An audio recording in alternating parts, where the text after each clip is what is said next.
Hello bachcho, let's see this question. And here this question says, in which of the following climatic condition is true with reference to the cultivation of cotton? Cotton की cultivation के लिए एक ऐसा climatical condition चाहिए होता है, उससे related काफ़ी कुछ यहाँ पर रेफरेंस दिए हुए हैं, तो आपको बताना है कि उसमें से कौन कौन सा रेफरेंस सही है। देखिए रेफरेंस के लिए क्या क्या स्टेटमेंट दे रखी है। पहला है it need black soil. Okay, cotton को ग्रो करने के लिए ब्लैक सॉइल की रिक्वायरमेंट होती है। नेक्स्ट है it needs 210 Frost free days and bright sunshine, यानी कि इसको 210 210 फ्रॉस्ट फ्री डेज की ज़रूरत होती है और एक ब्राइट सनशाइन चमकदार सूरज की ज़रूरत होती है। फ्रॉस्ट फ्री डेज का मतलब है कोहरे, जिस दिन कोहरा होता है ना, कोहरा मतलब सर्दियों के मौसम में आपने देखा होगा आसपास में पूरा सब कुछ धुंधला धुंधला दिखता है क्योंकि फॉग बहुत ज़्यादा होता है। तो फ्रॉस्ट फ्री डेज का मतलब होता है फॉग फ्री डे। जब फॉग नहीं होगा तो 210 दिन तक ऐसा मौसम चाहिए जहाँ पे बिल्कुल भी फॉग नहीं होगा, बिल्कुल भी कोहरा नहीं होगा। राइट।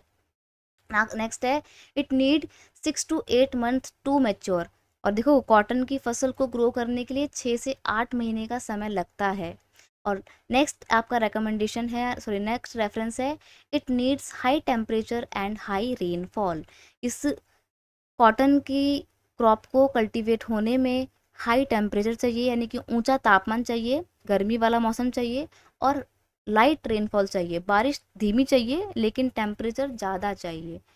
आपके ऑप्शन है only A and B. Next option है only B and C statement.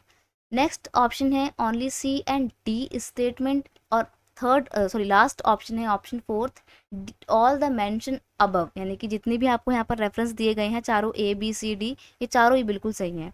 हम यहाँ पे बात कर रहे हैं कॉटन के कल्टीवेशन की। क्वेश्चन का की कंसेप्ट है कॉटन कल्टीवेशन। कॉटन मतलब सूती जो कपड़ा होता है ना, उसकी खेती। देखिए India is believe to be the original home of the cotton plant. ऐसा कंसिडर किया जाता है पूरे ही वर्ल्ड में कि कॉटन सबसे पहले ना ओरिजिनली इंडिया में ही ग्रो किया गया था। जैसे बहुत सारी क्रॉप होती हैं जो इंडिया में नहीं हुई थी ओरिजिनली, इनको बाहर से लाया गया था। पोटैटो पोटैटो हम अमेरिका से लेकर आए थे, इंडिया में नहीं होता था ओरिजिनली। वैसे ही कॉटन प्लांट जो है, ऐसा समझा जाता है कि ये सबसे पहले इंडिया में ही ग्रो किया गया था। तो ये ओरिजिनली कॉटन जो है वो ओरिजिनली इंडिया का ही प्लांट है। नेक्स्ट है India is second largest producer of cotton after China. और चाइना के बाद इंडिया सेकंड नंबर पे सबसे ज़्यादा कॉटन प्रोड्यूस करता है, फर्स्ट नंबर पे चाइना है। राइट। तो ये हमने जाना कॉटन से रिलेटेड कुछ इंपॉर्टेंट फैक्ट।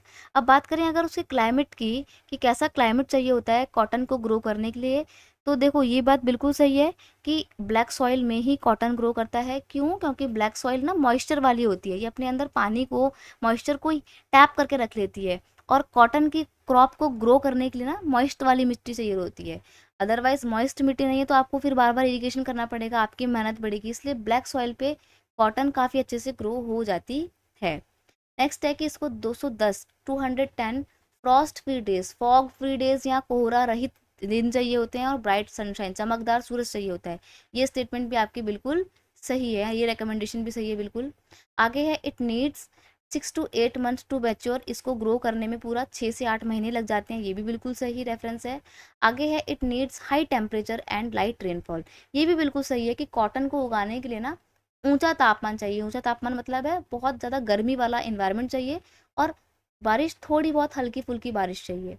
तो यहाँ पर हमने देखा कि कल्टीवेशन ऑफ क्रॉप से रिलेटेड जितने भी रेफरेंस दिए गए हैं वो सारे ही बिल्कुल सही हैं। That is why option D, all of the above mention are true is correct answer. So option D is a final answer.